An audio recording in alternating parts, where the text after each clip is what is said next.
Welcome to the BA Podcast. It's your boy C-Roc here. We're in Las Colinas, right outside of Dallas for the fourth quarter BA event. Check out Board of Advisors if you're an investor, entrepreneur, executive, founder. This is the place to be, folks. I got my guy, Max Willett, here with me today. What's up, Max? What's up, brother? Good to see you, man. We just met, actually. We had a little bit of time to chop it up and learn about each other. And I'm amazed by this guy. He just got done speaking to the group. And I have a lot of questions because I didn't get the chance to be there. I was here shooting podcasts. But bro, look, I heard, and I don't know if this is accurate, so you can correct me if I'm wrong, but you were just bartending like 4 years ago? Six years ago. Okay, 6 years. I was a broke bartender, limited mindset, wasn't looking for growth or change or challenge or any new opportunities out here in this world, man. I was just comfortable, and I'm so grateful to God that I found an opportunity to level up and grow and change my proximity and step into sales and leadership, and it's transformed my life. Yeah. Well, look, I'm 48 years old now. I know I don't look it. I mean, but there you go, man. But you look, don't. You're doing well. I worked in an Italian restaurant, bartending. I worked at the beach for a summer, bartending, partying, because when you're done bartending, everybody goes out. Right. And thought I was living it up, right? And I had this regular guy kept coming into my restaurant all the time. He's a regular, and I'd wait on him, and he just took a liking to me, and thank God he did, because he pulled me out of that environment. Mm-hmm. And I started sales back in 1998. Wow. I was 21 years old, I think. So I have a similar story, and I remember what that was like. So cool. And the transformation that happened because of a person. Right. Was that a situation, like did somebody pull you out of the bar scene, or how did that work? Friday night, 2019, 6 years ago, packed bar. I'm taking care of all my regulars. And in walks this group of people, and I didn't know who they were at the time. They had nice suits. They had positive energy. They're ordering some drinks and appetizers before they go sit for their dinner. And whether they liked my service or personality or whatever it was, they offered me a chance to come hear about their company and see if it was a great fit to work with them. And because I kind of was operating from a place of ego at the time, thinking I was the man and the big fish in the bar I was behind. I've been there. I wasn't open-minded to that opportunity, and respectfully, I declined. Went back to making my drinks. They went and had their $20,000 dinner. That was that. And then over the course of these following few months, I started to see the same group of leaders coming in for these winners' dinners and incentivizing the top producers for their performance and doing really well. And I began to be a bit more inquisitive as to what they did and how it all worked. And they had super positive, hungry, attractive energy. I'm like, what's up with these people? What do I have to lose? Let me go hear about their company. So I did. And what I learned when I went in to hear about it is that I was very aligned with the values. I was very excited to not only earn a significant income and build residual income, but also help a ton of people in the process. And what really fired me up was the potential for growth within this company. And I decided to bet on myself and get started in the sales field, completely commission only, never been in sales before. So just killing that fear and just stepping into a new world and saying, it is time to step into that challenge life. When you were still bartending, though, what was the vision that you had? Because here's mine, okay? I watched the movie. I don't know if you're too young for this or not, but I hate saying that because I feel old now. Cocktail. Do you remember the movie Cocktail? Cocktail? Come on. I watched that in college. Tom Cruise, right? Yeah, and I'm like, man, I'm going to move to the Caribbean. I'm going to have my own bar. And that was my vision at the time. And nothing wrong with that if it worked out, whatever. But I was partying. I didn't have the ability to do that in that condition. Yeah. What was your vision at the time before you saw those guys? Lack of vision, man. Lack of vision. I mean, did you think you were just going to stay at that bar? Or did you think I was waiting for the right or? opportunity instead of going out and finding it and taking action on it? Yeah. I was 30 years old, man. I wasn't seeing this next future truths of who I could become and the people that we can help and serve. I was just comfortable, man. I was just going through the motions. I really had a lack of vision and a limited mindset of the life that we can build out here. So when I got around some different people that were operating at a different frequency and had stepped into private health insurance sales and got a 215 license for health, life, and annuities, I came in and I said, if they can do it, I can do it. Yeah.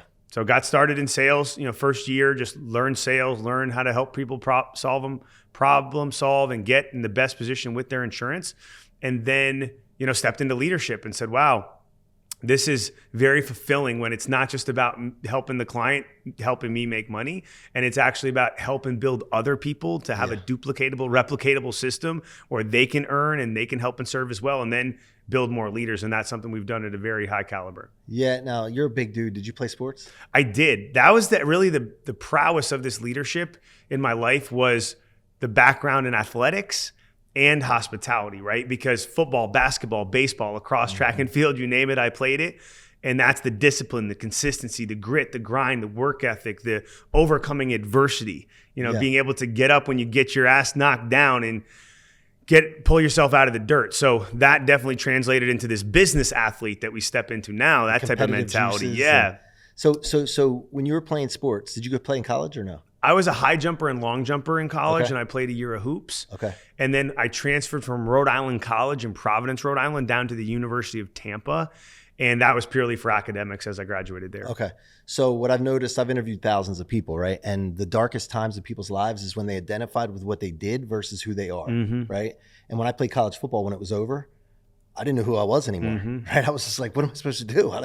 And pro athletes, veterans, people that exit from their company for 9 figures, they lose their identity. Did you have the moment from athletics where you lost your identity after it was over? I had a 3rd-degree separation in my shoulder when I was playing football. And I was taken out of all athletics for over 12 months. And at that period in my life, I did lose identity because I was this scholar athlete. I was this, person who lived through sports and competitive nature. And once you have that taken away and you can't compete, it didn't get me in a good spot in terms of mentally or physically in my life. And I had to fight through that, get back through physical therapy, trust my parents and coaches and teammates that love me and, help me get back on the straight and narrow in terms of my behavior and my decision-making at that time. So yeah, I did feel like I lost my identity at that time. So now with your business success that you've had, which we're going to touch on in a second, what have you done proactively to stay in who you are and look at your business and the things that you're doing as a vehicle versus who you are? Does that make sense? It does make sense. And identity is so crucial that we know and are clear on what we believe in. We're clear on what it is we want in life that drives us, why we do what we do, on who we run with in our sphere of influence, right? In the law of the inner circle. So all those things shape our identity. And even when you go all in your business and it becomes a lifestyle, which we truly have in ours, we have a chosen family we've built on Maxed Out. We're all in on what we do. We eat, sleep, and breathe what we do, but it's not necessarily just helping people get into the best position with their healthcare. It's recreating and becoming a better human being every single day, becoming a better leader, becoming a better parent, a better brother, a better friend, a better listener, a better problem solver. How can we communicate at a higher level? How can we give back more in our community, to our congregation? We're always just taking life to the next level. That's what Living Maxed Out is all about. That's the agency we've created. That's the brand that we stand for here on this team. So when it's in your blood, when it's in your DNA, and that's your identity, and then you pour that into a vehicle, it does grow together. It does become one. So going all in on our business is a brotherhood and sisterhood. I will say it is part of our business. It's not a separation, because if you take that away, the business, we're still going to go run this way and sell something different and help people with different things. So you could exit from it. It could, whatever happened to it.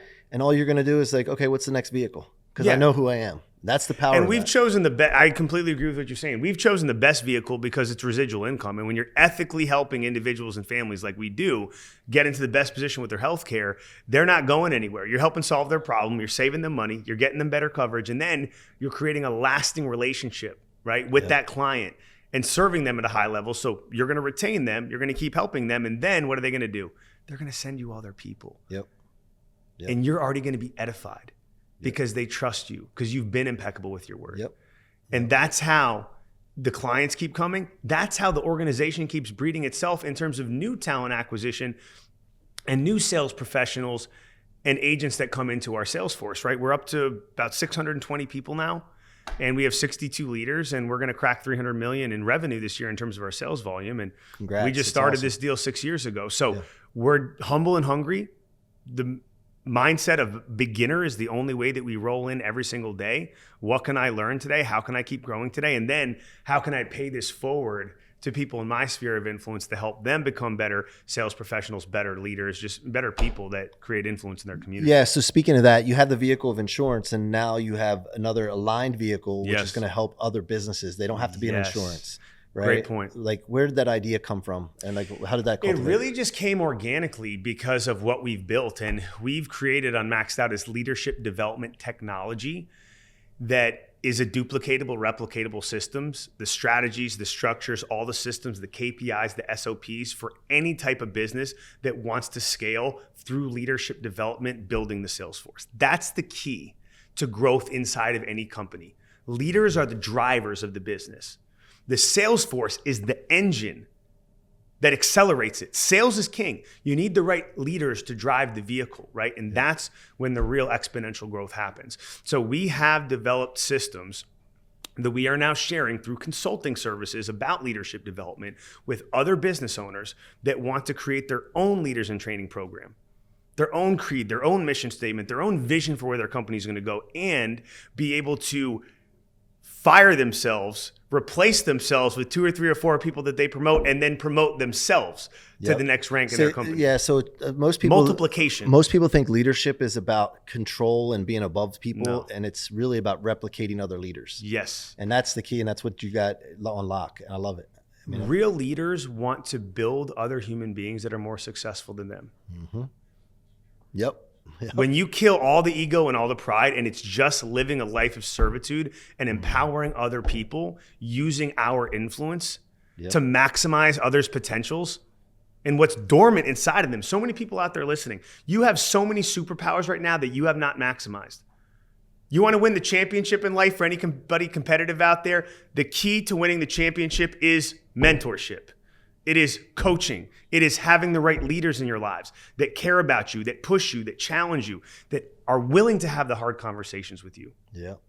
I love having hard conversations, man. It fires me up. Yeah, well, that's confrontation. And most people have a negative connotation on what confrontation is. Being able to confront quick is so powerful. I think taking confrontation to a next level and calling it conflict resolution. Because when conflict happens, how do we resolve it? How do we show up with the right intent, the right delivery, the right messaging, communicating in a non-resistant way that bypasses the gatekeeper in someone's mind so you're into their subconscious so they can actually be receptive to the message that you're delivering. And using the influential skills that we build as leaders, we can now drive people to take action in a way that's going to actually empower them. That when we do these things, the things that we're educating them about, and they go take action doing these things, that's going to be the catalyst that helps them get to the next level or break that bad habit or be the person that helps their family and steps up in their life, right? There's so many eyeballs on us, especially in a social digital age we're in. And what I encourage everyone out there listening to understand is that you are a leader. You are a person of influence. You have more impact than you even truly know. And leaning into that and embracing that and saying, I'm going to show people by my action, not what we sit here and talk about, what we go do next when we leave this room, how we treat everybody, how we smile at everybody, how we look at everybody in the eyes and connect with people, how we're curious and interested about what the hell drives other people. It ain't about me, man. It's about you and you and you. And the more we're actually curious and we're active listeners and we really maximize that skill at how well can I do a needs analysis, take detailed notes and show up and remembers people's names, remember people's kids and parents' names. The small things make the biggest differences, right? And then understanding what the hell drives them. And we show up with a systematic plan using our maxed out blueprint to help them achieve what's important to them and their family. That's leadership. Dude, I listen, these last 2 guys I've been talking to here, I can keep going. We only have 5 minutes left. One question I want to touch on is when you started making money, did you go through a phase where you started riding high and getting high on your own success? And then how did you adjust? I'm grateful for the mentorship that I've had in my life. I've invested multiple 7 figures into growth and personal development. And I've gotten the guidance and wisdom to delay the gratification, to not spend it on all the shiny things, to not be operating from a place of ego or entitlement. I will say that 2 years into the venture, maybe 4 years ago, before I was seeking all that guidance and wisdom, that I was actually investing into my own identity with my own resources to get that coaching, I did get too high on myself. I did let ego creep in. I did seek instant gratification with some shiny things out there in this world. And my friends, that is not the avenue to take. It is not about what's on you. It's about what's inside of you. It's about who you are as a person. you know? So I learned that the hard way. It didn't take long to realize that this is not fulfillment. It's not about all the nice cars and the nice houses and the nice suits and the nice watches. It's not, man. And you got to get in bigger rooms around people that have 10x better life than you. And not just because they're more financially free, because they have that much more impact, because they've helped that much more people, because they have that much more shared experience and life lessons that they've gone through that helps give them all that wisdom that they can pour into other people. And you go get in bigger rooms around those people, you get your ass humbled real quick. Yeah. And I definitely did that. And I continue to seek to do that every single day, every month, every week, every year. Keep investing in growth and personal development. Keep getting in bigger rooms. Keep showing up and say, how can I be the best student? How can I serve and give value to everybody around me? How can I get great at asking questions so I can learn as much as possible and then pay that forward to all the people that we lead in our lives? So yes, there's a paradigm shift that happens when you realize it's not about you, it's about everybody else, that there's a level to this. And once you start going through some doors in life, you realize there's a lot more levels and a lot more doors to go through. So showing up with a giver's heart, making it about everybody else, staying humble and hungry, that's the energy that we operate here with on Maxed Out. Good stuff, man. Just so you know, I went through it too, and I had the license plate that said C-Roc on the license plate in the Benz, all this stuff, man. And then now, I look back at myself, I'm like, what an a-hole, man. Like, what an a-hole. Like, that's not. So anyway, man, I appreciate your time. Where can people go deeper with you? Yeah, so maxwillett.com, maxwillett.com on IG. Tap in as well, _maxed out, so _maxed.out. And come see us there. Also, we just rocked this event, Maxed Out Summit, 2 weeks ago.